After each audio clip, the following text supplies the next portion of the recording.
मुल्क भर में मानसून बारिशों की तबाहकारियां जारी। 26 जून से अब तक जाम अफराद की तादाद 107 हो गई। 344 अफराद जख्मी। सबसे ज्यादा खैबर पख्तूनख्वा में 55 जानें गईं। नेशनल डिजास्टर मैनेजमेंट अथॉरिटी ने हालिया वाकयात पर आदाद व शुमार जारी कर दिए। आज़ाद कश्मीर इंतखाबात का पहला मरहला जिला मीरपुर में पोलिंग कल होगी। इंतखाबी सामान की तरसील का अमल जारी।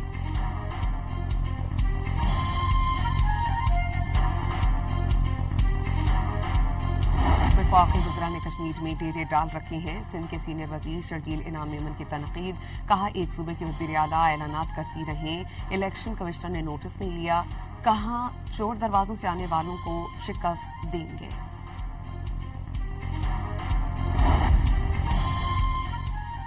ईरानी सदर ने अमरीकी हमलों में तबाह होने वाले स्ट्रेटेजिक इंफ्रास्ट्रक्चर फौरी दोबारा तामीर करने की हिदायत जारी कर दी। रेलवे नेटवर्क और बैन अल-अक़वामी शाहराही फौरी बहाल करने का हुक्म।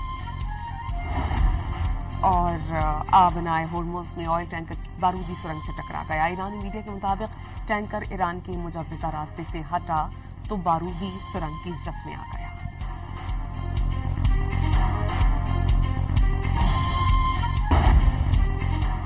मुल्क भर में मानसून बारिशों की तबाहकारियां जारी। 26 जून से अब तक जाम अफराद की तादाद 107 हो गई। 344 अफराद जख्मी।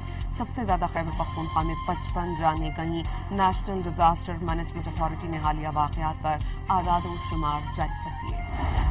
आज़ाद कश्मीर इंतखाबात का पहला मरहला जिला मीरपुर में पोलिंग कल होगी। इंतखाबी सामान की तरसील का अमल जारी।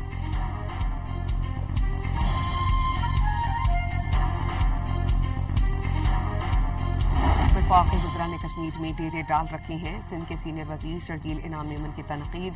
कहा एक सूबे के वज़ीर आला ऐलानात करती रहें। इलेक्शन कमिश्नर ने नोटिस नहीं लिया। कहा चोर दरवाजों से आने वालों को शिकस्त देंगे।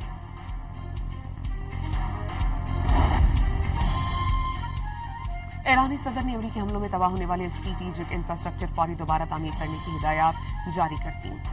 रेलवे नेटवर्क और बैन अल-अक़वामी शाहराही फौरी बहाल करने का हुक्म। और आबनाए होर्मुज़ में ऑयल टैंकर बारूदी सुरंग से टकरा गया। ईरानी मीडिया के मुताबिक टैंकर ईरान के मुजव्वज़ा रास्ते से हटा तो बारूदी सुरंग की जद में आ गया।